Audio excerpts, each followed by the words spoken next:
Hello, welcome to Pragim Technologies. I am Venkat. This is part 1 of SQL Server.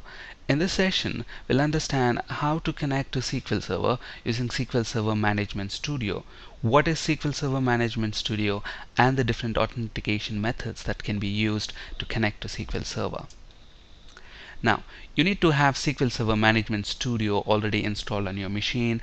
If not, there are several articles on the web which can help us how to do that. So once you have SQL Server Management Studio installed on your machine, to open that, go to the Start menu, select All Programs, and depending on the version of the SQL Server that you have installed, you should see a respective folder here. For example, if you have installed SQL Server 2005, you should see a folder for that here, Microsoft SQL Server 2005.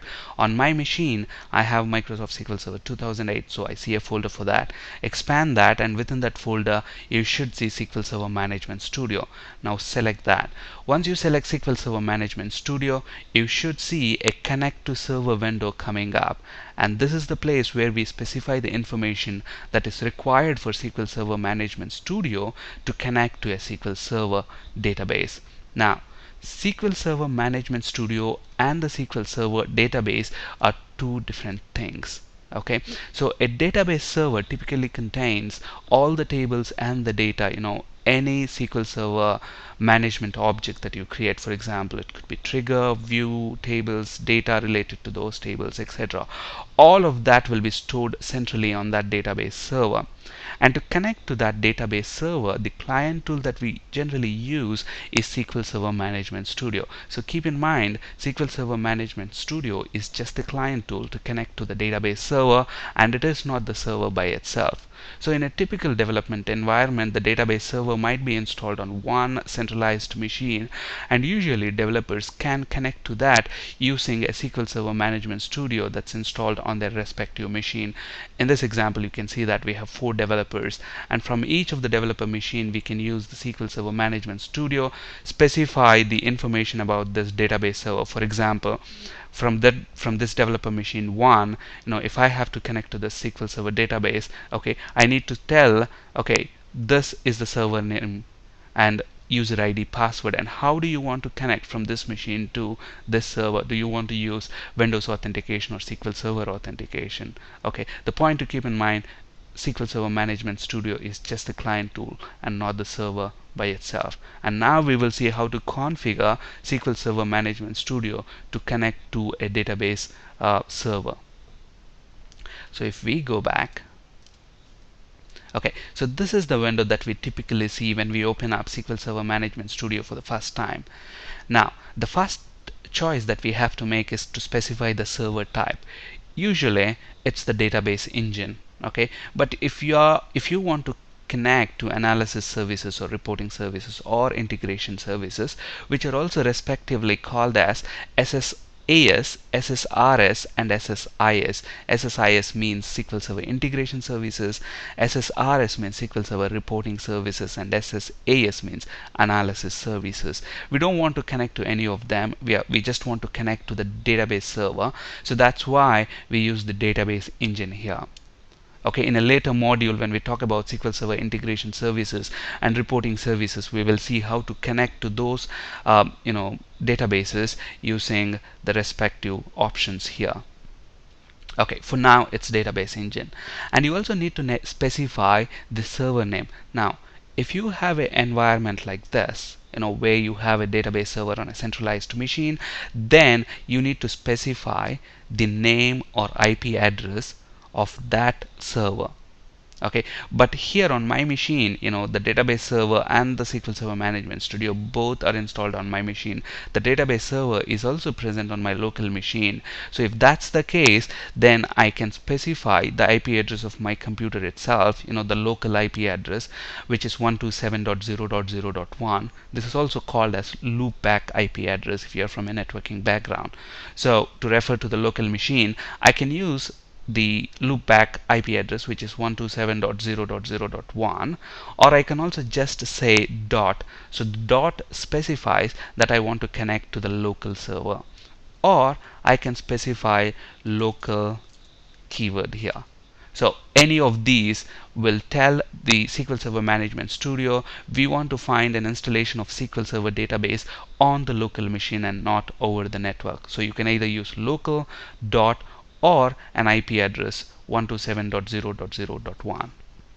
So you can use any of these. Okay, so once we have the server name specified, then the important decision that we have to make is how do we want to connect to the database server. Do we want to use Windows authentication or SQL Server authentication? Now the options available here for you to connect depends on how you have configured the SQL Server during installation. When we are installing SQL Server, basically it provides us with two options for authenticating against that installation of SQL Server. Those two options are mixed mode authentication or SQL Server authentication. So if you choose mixed mode authentication, then it means both of these options will be available for you to connect to the SQL Server. If you have just chosen SQL Server authentication, then you cannot use Windows authentication. So the options available here for you to connect to the SQL Server are basically dependent on how you have installed the SQL Server. Okay, for now let's choose SQL Server authentication. Okay, if you choose Windows authentication, then you don't have to provide any of the username or password. Okay, that's because Windows authentication basically uses the Windows login that you have used to log into this computer. So you have already authenticated yourself to log into this computer.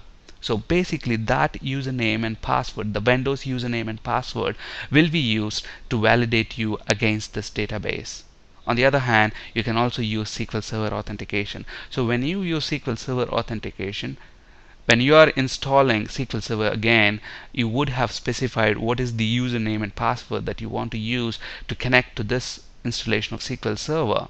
So you specify that username and password. Typically we specify that as SA, system administrator, and a password for that. Okay, so we have to provide that username and password. So let's provide that username and password, and then I can click connect. So now when I click connect, it should connect to an installation of SQL Server that's locally installed on that machine. And once that's done, look at this, it has connected to the local SQL Server on this machine, and then I can basically see all the databases, okay, and the security related stuff. Now this window on the left hand side is called the Object Explorer window. Okay, where you can see the database objects, you can explore through those database objects. That's why it's basically called as Object Explorer. Now if I have to write a query, then I need a space to do that, and the first thing you have to do is click on this new query button on the top left hand corner. That should bring you up a new query editor window where basically we can type and execute queries. Okay, but again, to type and execute queries we need a database. So what's a database? A database is a collection of tables and all your database objects. Okay, we'll see in the next session how to create a database, and we will start writing queries. Okay, now so this is your Object Explorer, this is your query editor window, and if I just hover my mouse over there, it shows me I am connected to the local machine. And then there you see something called .master. That's nothing but the database context that we are currently in. So here you can switch the database against which you want to write a query. Now you might be wondering, how did I get all these databases here? For example, system databases. If I expand that, I have master, model, MSDB, TempDB. So what are these? As the name suggests, these are system databases. And how did they get in here? When I installed SQL Server, they automatically got installed. And these are required for the functionality of the SQL Server. Okay, and we can also create user-defined databases, by just right-clicking on that and selecting new database, which we'll be doing in the next session. Okay, basically this session is all about how to connect to SQL Server, and the point that we have to keep in mind is that SQL Server Management Studio is not a server by itself, because many people get confused by that. It is just a client tool to connect to the SQL Server. On this slide you can find resources for ASP.NET and C# interview questions. That's it for today. Thank you for listening. Have a great day.